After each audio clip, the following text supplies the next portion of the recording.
What we're trying to do here on the show is to kind of shine light on um, let's understand what current system we live in. Then you can choose, do you want to still participate in that system, or do you want to grow your own, go to local farmer, right? You have that choice. And if you want to stay in that system, what we're trying to do here is help you tease out the differences between the different coatings that are on the produce so that you can make informed decisions. You can give informed consent. Welcome to Beyond Labels. I'm Dr. Sina McCullough, and I'm here with our favorite farmer, Joel Salatin. Today, Joel and I actually have a special guest, Jenny Du. She's the co-founder of Apeel. Now, as some of you may already be aware of the name Apeel, right? Because it's very controversial at this point. Apeel is actually a company that created a post-harvest coating for fruits and vegetables. It's a coating that's derived from plant material. And the goal of that coating was to extend the shelf life of our produce in order to reduce food waste. As I said, there's a lot of controversy around this product right now. We've had a lot of our listeners email in questions and concerns. We're going to answer all of those today. Some of them are, is the company funded by Bill Gates? Should we boycott Bragg's organic apple cider vinegar? Because I heard that they are now using Apeel apples. Also things like, does it contain heavy metals? And the coating is actually a pesticide. So we're going to dive into all of those. We've gone straight to the source to try to help us tease out the controversy and answer these questions. And that's why we invited Jenny to join us on the show. Jenny, welcome to the show. Thanks, Sina and Joel. Just really appreciate the opportunity to have this conversation. Yeah, let's jump right in then. Okay, so when we got the listeners' questions and I started researching the topic, about 10 minutes into my investigation, I remember actually telling Joel, I don't think people know what Apeel actually is. And even probably more importantly than that, I think it's possible that one reason why so many people seem so upset about Apeel is because they aren't aware of what's actually currently on produce that's in the grocery store. And I think it is important to point out that I think, Joel, you'd probably agree with me.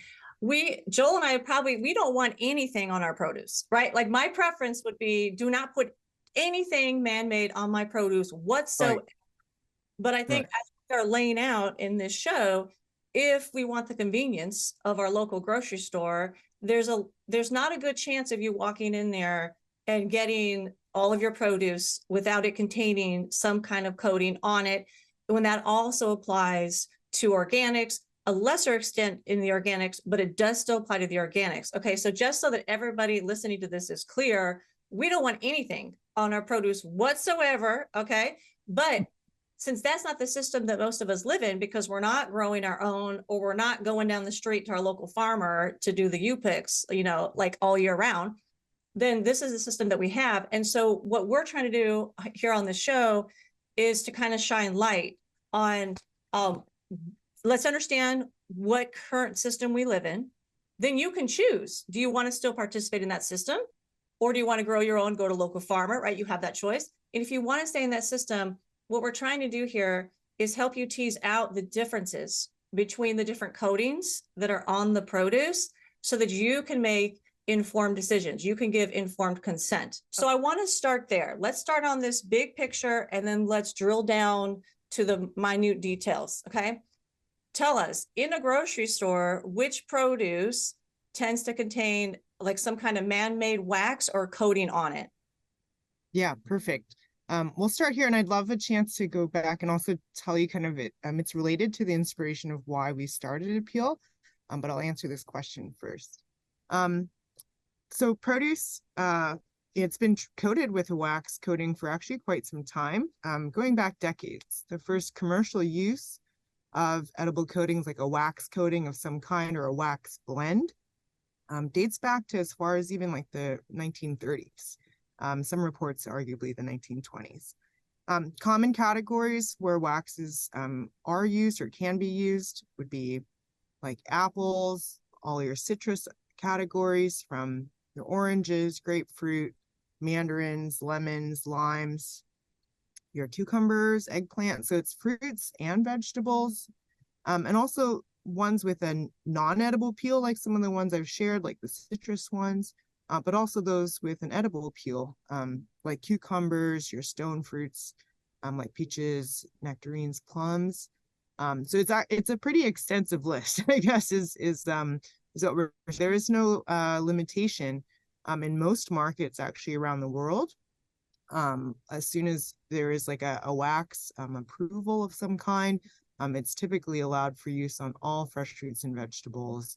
And I, yeah, and good. And I'm assuming, Jenny, that this was all started primarily not as a beauty enhancer, but as a way to reduce evaporation of the interior of the fruit or the produce in order to extend shelf life.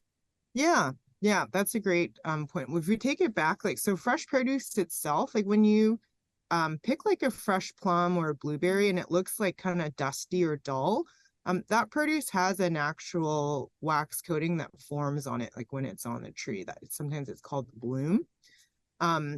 And so that's kind of the inspiration of these coatings, is like, oh, these fruits have a natural peel and some wax that's already there, to help protect it, from sometimes the adherence of like pests, like insects and the like, but also to retain moisture. And very, very early uses of wax, actually back to the 12th and 13th century, would imagine like a vat of wax, or you could like dunk like whole apples in, so you'd make a really big thick coating, or maybe you'd pour wax sort of into a barrel of apples or something like that, as a way to preserve and extend the shelf life. But then over time, it became more, like, let's say, an evolution to like a thinner coating. You wouldn't need to use as much wax.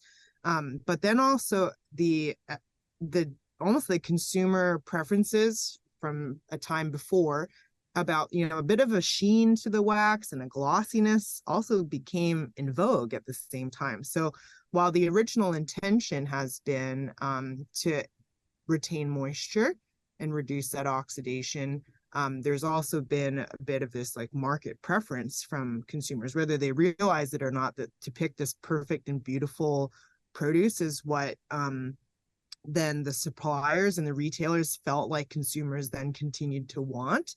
And so actually a lot of wax today continues to be used for that purpose.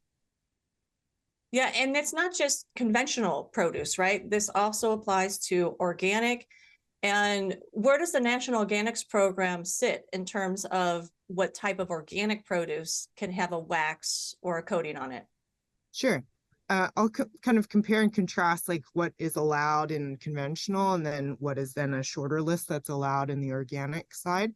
But on the conventional side, they can be natural waxes. And by that, I mean derived maybe from like a plant source, like a carnauba wax, candelilla wax, beeswax, or even a shellac, which is derived from like an insect, for example, but also petroleum-based waxes like a paraffin wax, mineral oil, polyethylene, also, for example.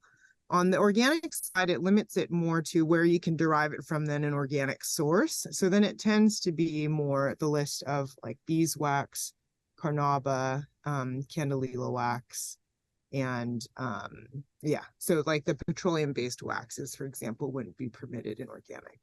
But it's true that I think there's a misunderstanding that organic suggests that there's nothing on the products, while it's actually more like there's a limited list, for which those ingredients are still allowed to be used in organic. Yeah, and I think that's a good point. So just so that all the listeners are aware, in my opinion, and I'm curious to see if Joel agrees, we talk a lot on the show about how there's man-made problems with our food supply. And for me, the need for the wax is in large part, a man-made problem.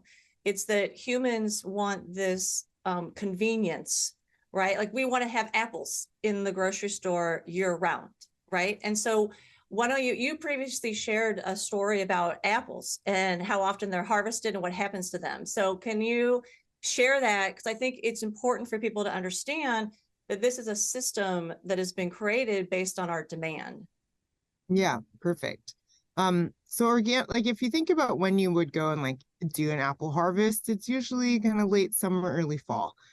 It's really difficult, when you're go and do a U-pick, like you're not going to find one in the middle of winter, but yet in our grocery store, you can buy apples all year round. I mean, this is something I just took for granted until we started Apeel and started asking more questions. And so what ends up happening is, and this is true for conventional as well as organic apples, they're all grown through the summer, harvested towards late summer, early fall.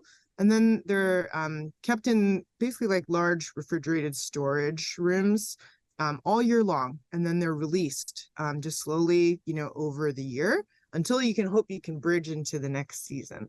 But in order to do that, there's sort of a few like tricks. You basically have to put the apples to sleep. And then you do that, first of all, by like cooling reduces the respiration of the apples. And so the less that it's breathing, the less it's kind of metabolizing and using up its own tissue for energy. But at the same time, on conventional apples, you can you introduce this gas called like 1-methylcyclopropene. And so apples, while they don't ripen, they are sensitive to ethylene. And so all fresh fruits and vegetables, they may emit a bit of ethylene. So sometimes you worry about who are you putting with a neighbor, because that might cause one to go bad faster than the other. So when they get exposed to ethylene, and it's because they're just coming out of the apples naturally when they're in storage, that can trigger neighboring apples to start to get mealy and soft. So we'll add this, or 1-methylcyclopropene is added to sit in that little receptor where ethylene would normally sit, and it tricks the apple into not having this sort of catalytic reaction where more and more ethylene, causes it to go mealy. 1-methylcyclopropene is not allowed for use on the organic in the organic program. So the other trick you can do is really kind of turn the oxygen levels down, turn up nitrogen and carbon dioxide. So then again, you try to slow the breathing of that produce down. So there's all kinds of things, because of, to your points, the expectation that produce is available all year round, that the market therefore has kind of responded, to provide that. The 1-methyl material, when you say it's put in the apple, is that, how does that get, they're actually putting it in the apple? No, it's not like an injection. It's like, imagine exposing like a gas into the atmosphere. In the cold storage warehouse. Yeah. Yes, that's correct. Okay. With you. Mm-hmm. Yes. Mm-hmm.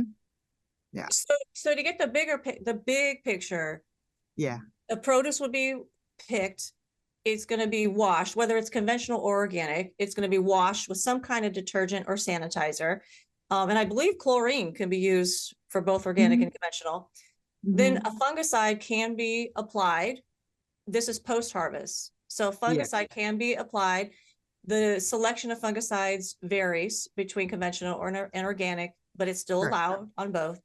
Then an edible coating can be applied, which is what we're talking about here. We're talking about different waxes. This is the step where Apeel comes in.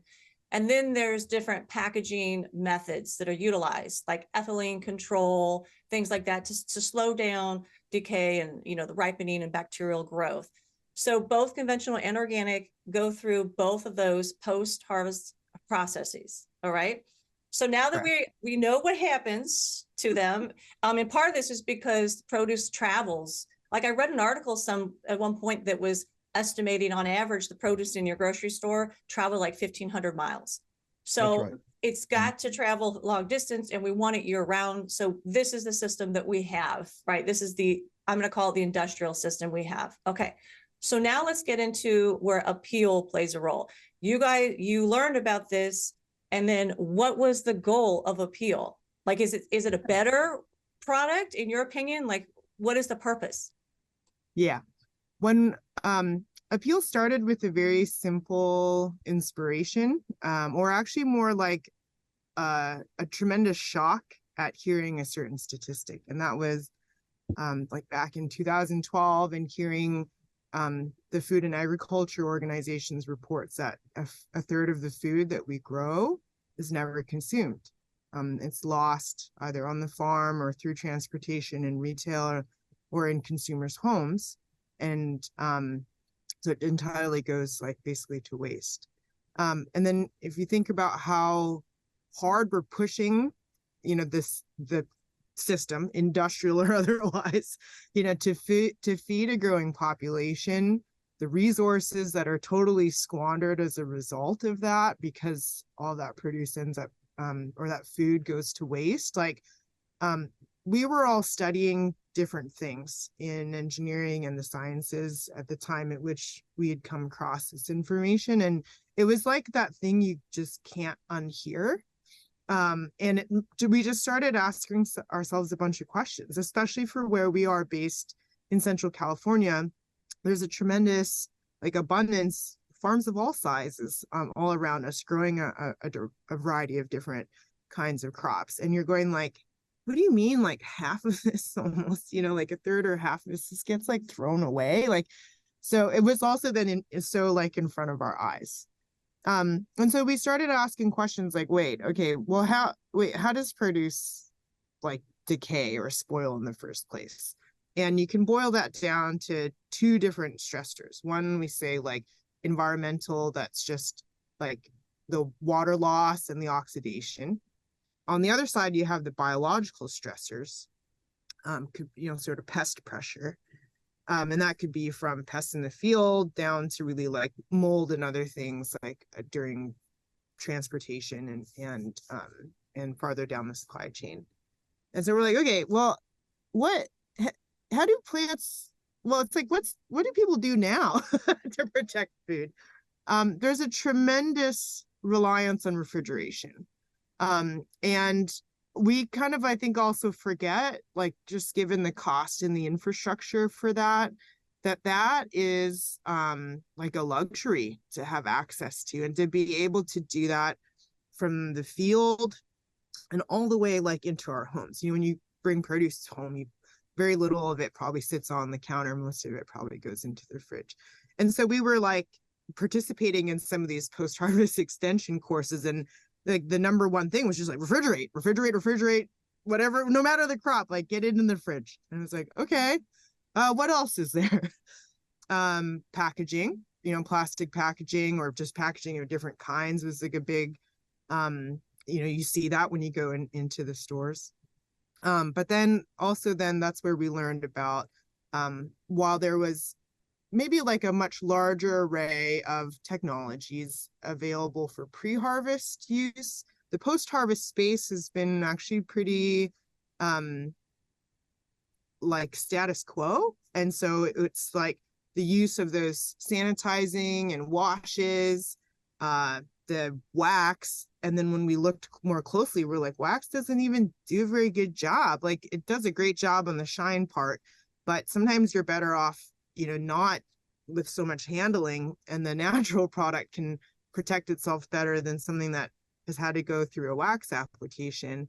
And so we're like, this doesn't make any sense either, So then we asked ourselves, well, how do plants protect themselves?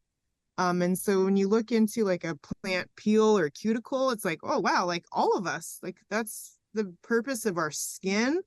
And a plant peel, and even a strawberry that you don't think of as having a peel has a very, very thin layer interface with the rest of the world.